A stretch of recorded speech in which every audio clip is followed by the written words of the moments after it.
हाँ जी। मूसल योग और बताएंगे, चलिए राजू जी हमारे कैमरा मैन जी बताइए। जी गुरु जी, मूसल योग जब बनता है जब स्थिर राशियों में सभी ग्रह अच्छा, स्थित हों। स्थिर राशि कौन कौन सी है? स्थिर दो दो पाँच पाँच आठ ग्यारह स्थिर राशि होती हैं। दो पाँच आठ 11। इन राशियों में यदि सभी ग्रह स्थित हैं तो मूसल योग बनता है। ऐसे जातक धर्मात्मा होते हैं, धनवान होते हैं, शास्त्र आदि में ज्ञान रखते हैं, जानकार होते हैं। पुलिस में भी इनकी नौकरी हो सकती है थोड़ा एवं नेगेटिव, एक तो नेगेटिव क्रोधी हो तो क्रोधी होते दुष्ट हैं, स्वभाव के दुष्ट होते स्वभाव के होते हैं। हैं। हाँ जी। और जो क्रोधी और वैसा साहसी और थोड़ा सा वैसा होगा वही व्यक्ति पुलिस में और सैनिक विभाग में जाएगा, वहां पे ज्यादा अपना साहस दिखाएगा, है ना। मूसल योग सुनाएंगे कुछ? आप सुनाओ। वापी है। वापी योग सुनाओ। यदि केंद्र भाव में सभी ग्रह स्थित हो या कोई ग्रह स्थित ना हो ना हो। तो वापी योग बनता है। लग्न कुंडली के केंद्र भाव बिल्कुल खाली हो, केंद्र भाव में कोई ग्रह नहीं हो, तब जाकर के वापी योग बनता है। वापी मतलब कुआं। कुआं कैसे होता है? बीच में बिल्कुल गहरा होता है। केंद्र क्या है? वो मध्य है कुंडली। याद रखने के लिए भी है। वापी केंद्र भाव में जो पिछले द्वादश में जो दूसरे भाव में थी कोई ग्रह नहीं, चाहे जहां बैठे हो उससे मतलब नहीं, केंद्र में नहीं। केंद्र भाव बिल्कुल खाली खाली हो तब वापी योग। ऐसे जातक अपनी जिंदगी की शुरुआत में बहुत संघर्ष करते हैं बस इतना ही है। मेन इसमें खराब चीज यही है कि प्रारंभिक जीवन जो है उनका संघर्षपूर्ण हो। पर इसको बताने का तरीका थोड़ा समझिए। वापी से किसी कुंडली देखिए, ये आपकी वापी कुंडली, आपकी कुंडली में वापी योग बनना है, यह योग है तो बहुत अच्छा। मेरे भी नहीं। ऐसे बोलना है तो बहुत अच्छा। लेकिन पर क्या, प्रारंभिक जीवन अभी क्या उम्र है आपकी? तो 30 साल, ठीक है। अभी जो है प्रारंभिक जीवन जो आपका संघर्षपूर्ण रहेगा। लगभग 35-36 वर्ष की अवस्था के बाद, कितने अवस्था हो जाएंगे उसके बाद लगभग आधा जीवन लगभग आजकल बीत जाता है व्यक्ति 30-35 के बाद। उसके बाद का जीवन जो आपका बड़ा अच्छा। अब बड़ा अच्छा में क्या रहेगा? तो सब कुछ अच्छा रहेगा, आप जो चाहोगे। अब मान लीजिए इतना जो एग्जैक्ट लिखा है आपके पास वो याद नहीं, बोलने का तरीका बदल लेगा, सब कुछ अच्छा रहेगा। आप जो कार्य करोगे उसमें सफलता मिलेगा। धन संचय नहीं कर पाते थे, अब धन संचय भी कर लोगे, है ना इसमें। जी। धन धनवान संचय कर, धनवान धन संचय करने वाले। पुत्रवान पुत्रवान, संतति अगर नहीं है संतति हो जाएगा। अगर संतति है, बीमार आदि रहती हो या परेशान हो रहते हो बच्चे, तो वो ठीक हो जाएंगे।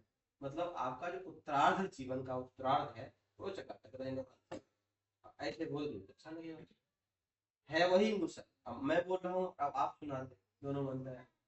यही अगर आप समझ गए तो हो गए, बन गए ज्योतिषी।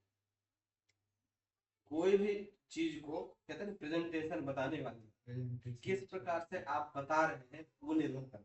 जैसे मान लीजिए किसी के कुंडली में चंद्रमा क्षीण, चंद्रमा क्षीण यानी चंद्रमा पूर्ण रूप से बंधु। कुंडली में चंद्रमा नीच के होकर के उतने खराब नहीं होते हैं जितना क्षीण हो जाए तब खराब पापी हो जाए। बिल्कुल शनिचर जैसा फल दे, राहु जैसा फल देते हैं चंद्रमा। अगर क्षीण हो जाए चंद्रमा, बहुत खराब हो जाता है चंद्रमा क्षीण। अब चंद्रमा क्षीण है तो आप तो सीधे बता दोगे ऐसे ऐसे ऐसे ऐसे ये सब लिखा है। अब उनको बोल रहे हैं देखिए चंद्रमा आपके क्षीण है, कोई बात नहीं।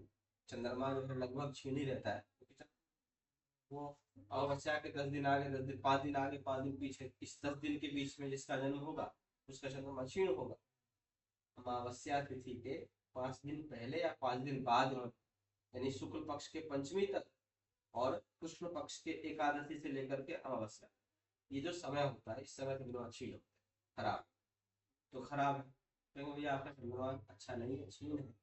मानसिक स्थिति अच्छी आपकी नहीं रहेगी। कोशिश करिए मेडिटेशन करिए, बिना पैसे खर्चा, मतलब उपाय है इसको करने से रहा।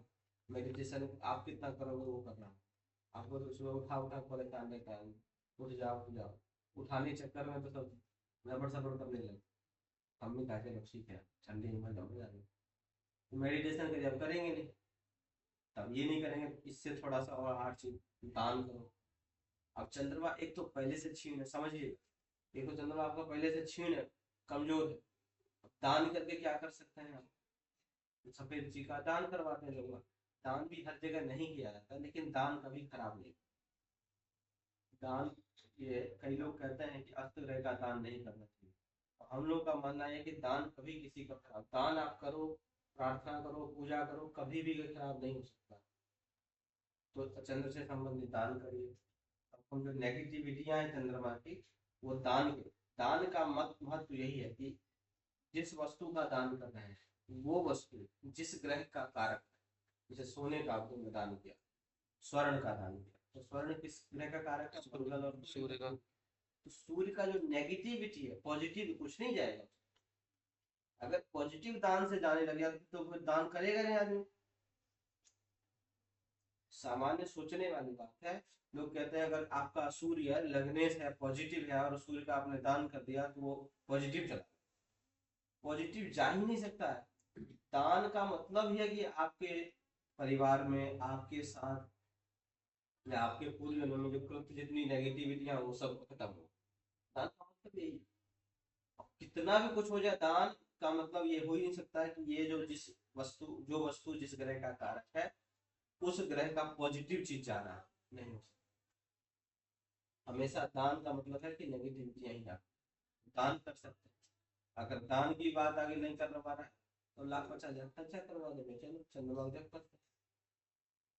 तो कृष्ण भगवान का कुछ भागवत जी का पाठ करते हैं, चंद्रवंश के कृष्ण जी है, तो चंद्रमा किसी खराब हो तो कृष्ण जी की उपासना करने से चंद्र अच्छे हो जाते।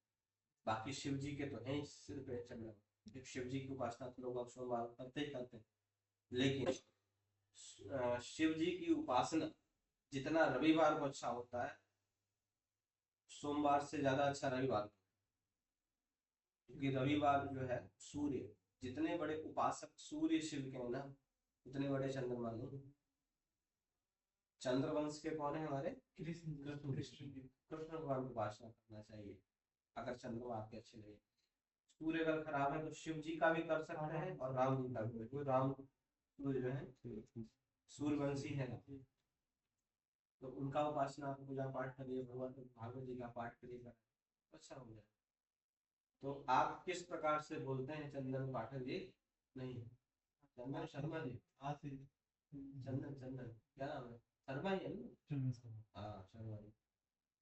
जितना आप बोलते हो किस प्रकार से अगले व्यक्ति को, ये इफेक्ट करता है, किस चीज को कैसे बोल रहे हैं, कैसे